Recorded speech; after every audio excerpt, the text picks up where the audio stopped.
Lindsey Mastis. I'm an AI and tech storyteller. I want to first say thank you for doing this as we've worked together, and I learned so much from you for being a storyteller because I was behind the scenes mostly, and now I'm doing interviews and stories. So thank you for that. But I want to start with what inspired you to be a journalist? Okay, so I've always loved stories and storytelling my entire life. And there was a very pivotal moment, two pivotal moments that happened in my life that led me into journalism. And if we add a third pivotal moment, it's what led me into TV journalism. So I'll try to go through those very, very quickly. But for me, being a journalist was really about helping people. So the very first pivotal moment that happened was seventh grade. I was in social studies class, and our teacher asked a very simple question. He asked the class if the Holocaust could ever happen again. I mean, seventh graders, right? So it's a very heavy topic. Yeah. And, a lot of the popular kids were like, no, it can never happen again because we've learned. And I was like, actually, there's a war happening right now in Albania, and there's allegations of wartime atrocities. And I was really upset that other kids didn't realize this was going on. So I remember raising my hand and saying, like, I was very passionate.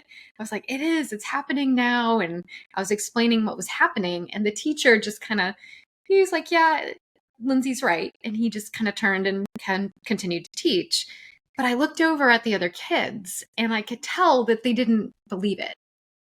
And I had been keeping all these newspaper cutouts of the Albanian war. And I'm part Albanian, which is why I was very, I'm mostly Greek, but I'm part Albanian. But I was very moved by what was happening and very upset really about what was happening at the time.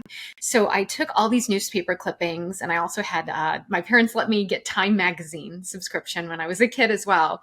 And for some reason in seventh grade, I knew to put like the most disturbing photo first to try to capture those kids' attentions, because I mean, again, seventh graders, they're not paying that much attention. And I'm like intimidating of these kids, right? I'm very intimidated. After class, I've got my binder and I go up to them, and instead of explaining anything, I just put the binder in front of them and I go, here, look at this. And I like kind of take a few steps back, and I'm just hanging out and hoping that they will turn around and say, oh, you're right. That's it. I just wanted them to say I was right. They open the binder and I'm hearing them gasp. They're like, oh my gosh. Oh, and I can hear them flipping through the pages because their backs are to me. So I can't even see what they're doing.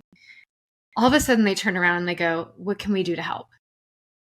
And I did not know what to tell them. And in that moment, I thought, okay, there is value in information.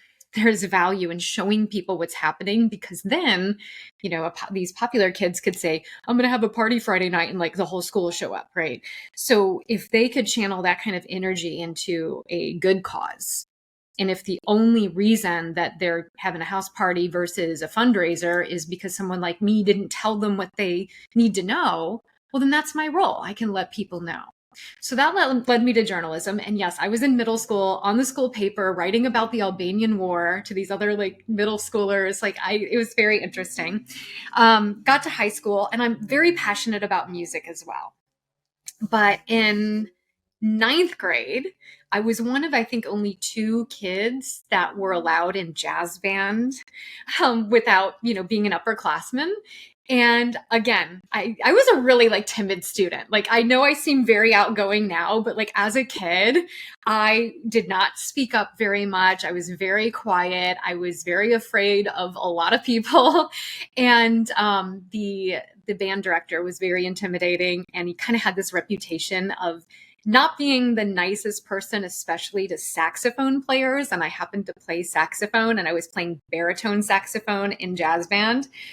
And he kicked me out. I actually got kicked out of jazz band, and I went straight to the journalism room right after that happened, because it was like an hour before school started. We always had our practice before then. And I remember looking around the room and saying, all right, I'm going to do this. I'm going to put all my energy here. And now with where I'm at in life, I'm doing both again. I'm doing music. I've also find that storytelling is very, very, it's really part of my music as well. Every song is a story, and there's a story that happens before the song that you can tell, and you can also make a huge impact that way. So I finally have melded these two into what I do. The third thing that happened, I wanted to be a black and white newspaper photographer. I thought that was the way to go. I got my first two jobs in darkrooms where I hand-developed film, hand-developed all of the photographs, RC paper, fiber paper, toning. We once gold toned. It was amazing. For people who are photography lovers, they're going to know what I'm talking about. I've even made prints from glass plates. Like, it's so cool. I've always loved photography. And when I got to college, I actually tried to get an internship when I was still in high school. That didn't work very well. They're like, what are you doing getting an internship? In college, the newspapers had these rules that they only wanted upperclassmen, mostly seniors, sometimes juniors. And here I was, a freshman. And I thought to myself, I can't stop. I cannot imagine going through a summer and not having some outlet to journalate, right? To do my journalism.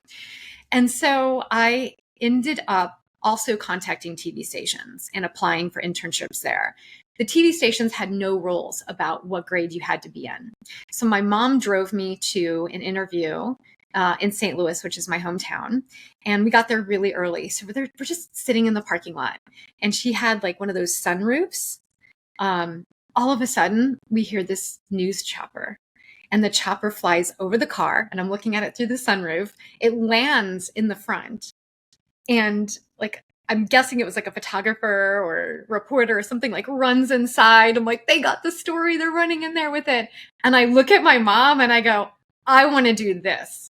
And that was the moment that I switched from wanting to do newspapers to wanting to do television. And there's some other things in there too, but those three pivotal moments really led me to a 20-year career in TV news.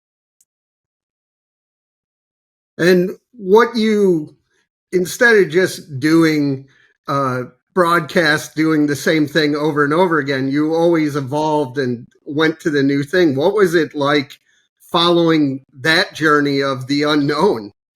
Oh, it's so funny. I've always been into technology, and I think it goes back to like my passion for Star Trek: The Next Generation.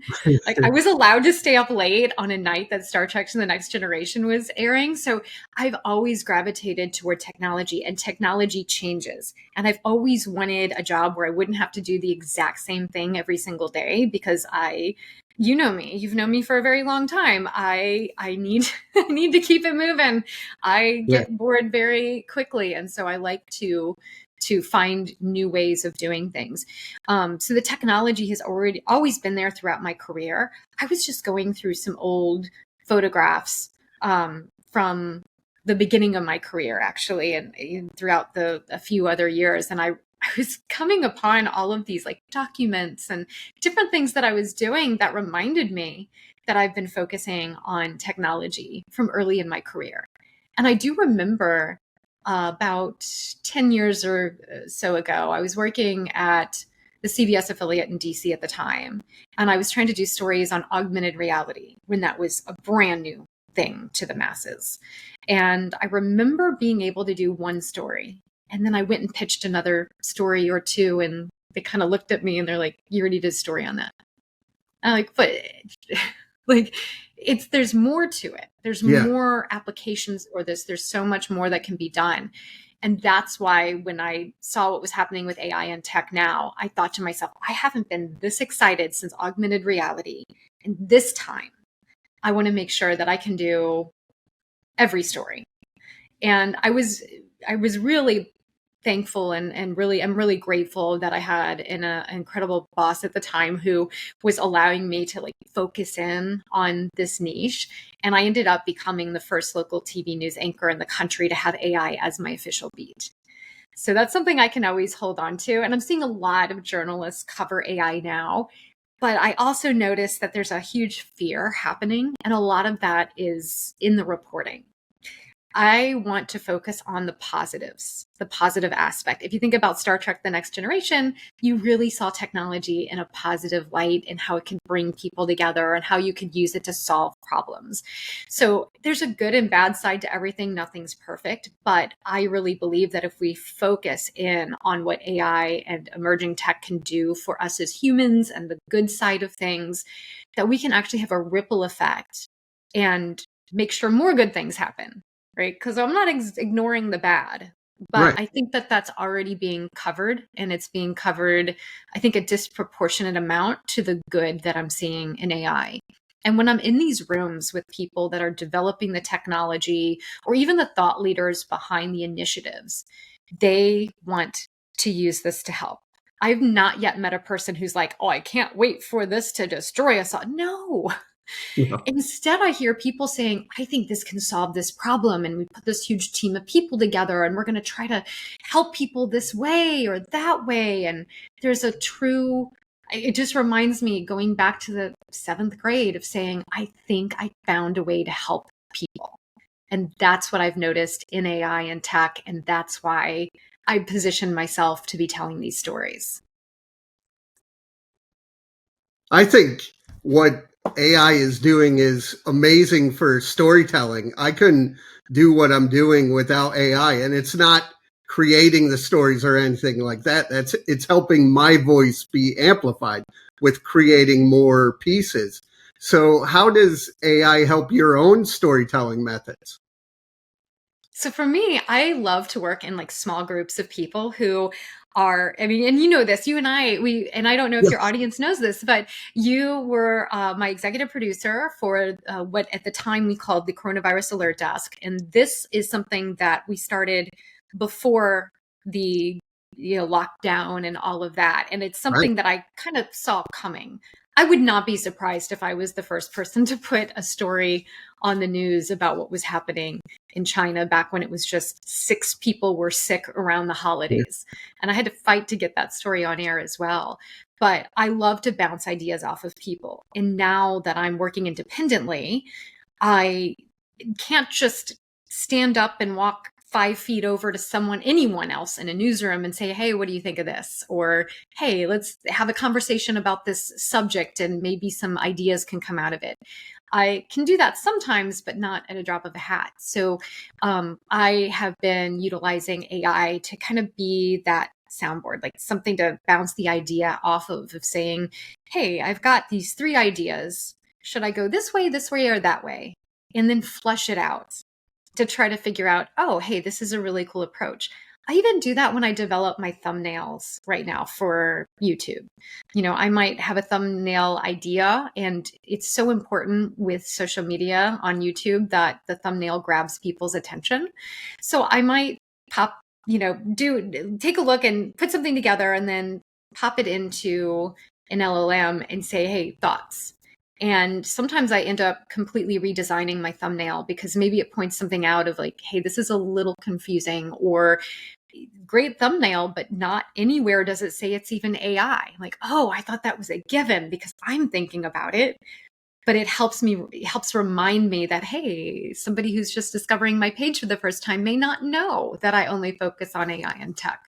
So it needs to be built into that thumbnail, or the title has to really carry it. So that's one of the main ways. What's so interesting about technology is, even though I'm like, oh, this is helping me do XYZ faster, but there's also more to do now. So the amount of time that it still takes me to turn a story is almost the same because there's just that much more to do. So as much as I'm like, oh, I would love it if AI could just edit for me. Right. But there are tools that are helping cut down on certain aspects of the editing process. I still go over every second Yeah. of every single piece that I put out. And even if AI has tried to help me with some of it, I end up changing it. So everything that I have edited, usually if you see a little glitch or something, it's because AI tried to do something that I couldn't figure out how to undo. So it's still a little clunky, but I'm very impressed with a lot of a lot of the prompting that I'm seeing built into some of these systems. And I've used a bunch of different programs. Right now, I'm using probably around 4 different editing programs to try to get what I need. And I don't usually use just one. I'm usually, migrating something from one editing program to another editing program. Maybe one has some built-in AI tools, one might be more manual. I just need it to look how I need it to look. So I'm using some templates right now that come with one of the AI programs and just kind of playing with it, seeing how it is. And I love it. But I think at some point I'm going to say, okay, it looks templated. Now I need to change up the template or try something a little different. Because as a viewer, you want to make sure that nothing's distracting from the story. So if somebody starts seeing something that seems formulaic, or maybe the animations start to seem a little, it's weird to say too smooth, but sometimes if it feels a little too slick and that becomes noticeable, now you're thinking more about the production versus the story. And just like a good movie, you should not notice the editing when you're watching a movie. You should be sucked into that story. And you and I have been in TV news for long enough that we probably watch movies and we're like, the lighting in the shot is just superb. I'm always talking about the lighting, like, look how they lit this scene. This is great. Yeah, so long camera shots, I always think like, how did they do that? Yes, or when they track it, or I'm watching older movies right now, especially from the 70s, or in some cases, I think, is it 50s? I watched a couple of ones from, these movies that were some of the first sci-fi movies that the world had ever seen. And I'm watching some of their shots and it's like, oh, this is really shaky. And at the time you never picked up on it because you didn't think about a camera shot in movement being smooth. That just wasn't possible. In fact, I love to run. I like to trail run. When I run, it's not a smooth ride either. Things, especially if I'm doing my trail running, I am noticing my own vision shaking a little bit because it's impactful. It's very high impact. So for me, I live with bipolar disorder too. So a lot of things I focus on is mental health. And a lot of people are now talking about AI and mental health. What are some of the things you need to look out for? Yeah. So when it comes to mental health and AI, it's so important to be safe, right? So we're seeing a lot of headlines right now where kids or even adults, they have found themselves in situations where AI is kind of reacting and responding in a way that would make it dangerous for them. So we have to really be cognizant of what we're putting in to these models, even as a user, because a lot of times it'll try to pick up on how we're feeling and then it kind of goes with it. So in some cases, it might even mirror how we're feeling and then it's so confident that it'll end up spitting out something in a very confident manner. And if it's not something safe, then, and we're not in a great place, that's something that's very concerning. But one of the other big things when it comes to mental health and technology, technology is there to try to help us. But what really helps in a lot of cases, I've noticed from being in TV news for 20 years and fixating on some of the most terrible, tragic, awful. I mean, I've covered stories that are hard to get through. I have cried under my desk in between commercial breaks. I have, noticed how hard it can be to get through some of these stories that even just journalists cover, where we're not even the number one person impacted, where they're reporting on the people that were impacted directly. What helps me so much is to walk, to get outside, to stop looking at my screen, to stop relying on something that is electronic, and instead sit with myself, sit with my feelings, journal, try to figure out what I need to do to bring myself back to health. And generally that's going to include me going outside, eating healthy. If I'm having a really bad day or it's just something that's really draining, the last thing I'm thinking about is a healthy meal. I'm in the newsroom setting. I might be eating out of vending machines for days at a time, but really eating something that's nutritious, drinking a lot of water, getting the right amount of sleep. And it can be hard to do when there's a 24-hour news story and you feel like you're not allowed to go to sleep because you want to keep helping in any way you possibly can, whether it's disseminating information or helping someone directly. But if that whole saying, if you don't put that, mask on yourself on the plane, what is that mask called? the oxygen mask. If you don't help yourself first, you can't really help other people. So in some cases, it's going to just be reach out to another human being. Stop looking at your screen, get off social, do what you know works for you to get yourself in a state where you are healing versus, getting lost in the spiral. And you're also a keynote speaker. What is it? How does it feel to be getting like instant feedback than in TV where you don't know what the audience thinks? Oh, it's great. Oh my gosh, I love it so much. So I do this keynote speech that really focuses on online scams, cybersecurity. I use a lot of the examples that I have been reporting on my YouTube channel. So one of them is a red teaming event. And it's where I have to trick this like virtual little boy into giving up this mission that he's on. And I, in my keynote speech, kind of describe the methods that I went through that kind of surprised me that I even did what I did. But I did it because I know that's how criminals work. And it's so great to hear people laugh or gasp or react to something that I'm saying. Also, I can slow it down. In TV news, it's like we're not supposed to pause. It's like this happened and then this and then go, go, go. And you've got animations and music pops up and there's chimes, it's time for the weather, and now we're going to talk about this. Like it's nonstop. But when I'm doing a keynote speech, I have a moment to just like say something, let it sink in, listen for that reaction. If people are reacting to it, I can give it a little bit more of a beat. And if I think that I might be losing the crowd, which I haven't done yet, surprisingly, I was like, oh, this is really fun. I'm able to then kind of react to that too. But right now, I love it. And I didn't know that I would love it when I started it because I have been used to staring at a camera lens for 20 years. So looking out and seeing people's faces, it's magical. I love it. I don't want to give that up. I want to do more of it. If someone's looking for a keynote speaker, contact me because it's really fun. And I think we learn so much.